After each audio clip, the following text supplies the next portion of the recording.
Okay, we're at the Kohl Center in Madison. We have state wrestling meet going on tonight. Aquinas wrestling coach Deke Stanek here with us. 5 qualifiers for championship matches tomorrow night. You had 7 in the semis today. Talk about being here and being so busy and working with these kids here today. Yeah, we had a great day. 7-7 in the semis and now 5 out of the finals, and just a really special group of kids that we have in the room. Not only athletically and wrestling wise, but just good kids to coach. They listen, they respond to our coaching, and the end result is what they got today. They certainly put in the time to earn what they got today. Okay.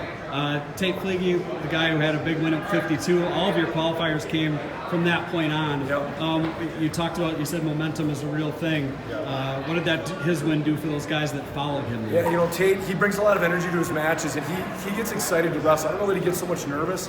He's just excited to wrestle, and you see his energy out on the mat, and he was a spark for those guys that followed him, and they feed off of that. And like you said, momentum is a real thing, and those other guys that followed him really fed off his energy. Okay, 5 qualifiers, as we said. A couple of guys, though, Brady Lehner coming back from injury to go on this pin run here in the postseason. Talk about his comeback there and how he's been so effective. Yeah, I tell you what, in end of December, we didn't know if he was maybe going to finish the season with what he had going on in terms of his health and wellness. And middle of January, I kind of pulled him aside and I said, "Hey, if you get hit this rehab hard, I said there's a chance you can come back before regionals." And he did. To his credit, he hit the weight room hard.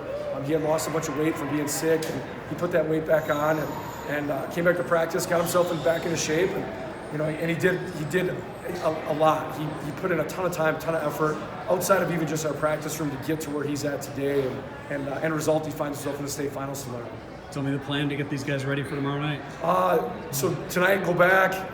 We'll make sure that those guys get plenty of sleep, which might be hard. I'm sure they're going to be excited, but we'll get them to bed early, make sure they get good sleep, make sure they're on weight for the morning, and then we'll weigh them in. We'll run through a little workout tomorrow morning, and then we'll take them back to the hotel and let them relax all day. We want to get them out of the arena, get them not thinking about wrestling. The good thing about having 5 is those guys, they like to joke around and kind of tease each other a little bit. And so they'll have their minds off of wrestling, I know, when they're together back at the hotel. So.